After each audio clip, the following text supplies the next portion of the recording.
We are Group 5, Team Why Not Geothermal. There are a couple of major problems that we will be tackling. The first is that there is not enough electricity to cater for more tourists in the area that we are focusing on. The second is that the land area is just not large enough for the kind of fossil fuel power generators that are needed. In addition, building such a thing would damage the surrounding environment, which, in turn, would have negative effects on the tourism industry in the area. As a result, a renewable energy source is needed. Nuclear power is also out of the question due to the islands being located on a fault line, so we have decided to go with a wind energy solution. To be more precise, we have selected a trio of islands that consist of one uninhabited island and two popular tourist destinations. We worked out that we could have the wind farm located on the uninhabited island and link that island to the other two. This would help bypass the problems involved in building wind turbines as a result of their perceived ugliness and as something that mars the beauty of the landscape, in addition to being loud. These factors tend to result in less tourism due to the lower appeal that develops. The uninhabited island is called Kato Kofunissi and is very suitable for wind energy. There is very strong wind throughout the year along the northwest direction. The average wind speed for all the islands around it is 4 to 5 knots. However, due to the barren nature of the island, Kato Kofunissi has potential for average wind speeds of up to 13 to 21 knots. It is a mere 200 meters away from Pano Kofunissi, a small island but with a dense population that experiences a large increase in population due to tourism every summer. A meager 4 kilometers away is the larger Shinusa. Shinusa is an island with a large number of tourists coming every summer and is the main reason why there is not enough electricity in the area.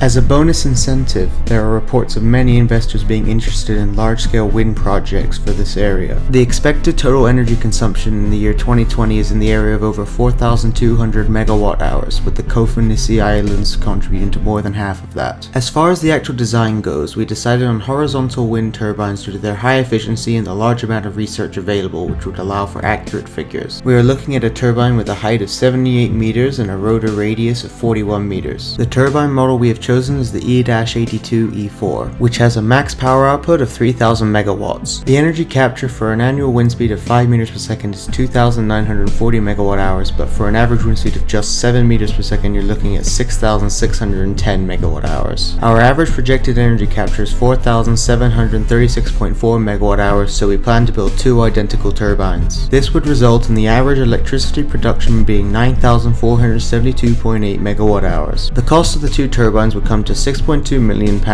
As for the cables, we intend to use a mix of onshore and underwater. We intend to place the turbines towards the southwest end of Kato Kofunissi, mostly because they would be in the middle between the two islands and the area is one of the most windy. It's also far enough away from the tourist locations that it would not disturb them, yet close enough that cabling costs would be small. The distance for the onshore cables comes to 4.92 miles and to 2.3 miles for the underwater cables. The resulting combined cost of the cables comes to £1.982 million due to the high cost of underwater cables. Taking into account the annual operations and maintenance costs of approximately £102,000, the total cost of the wind farm comes to £26.12 million.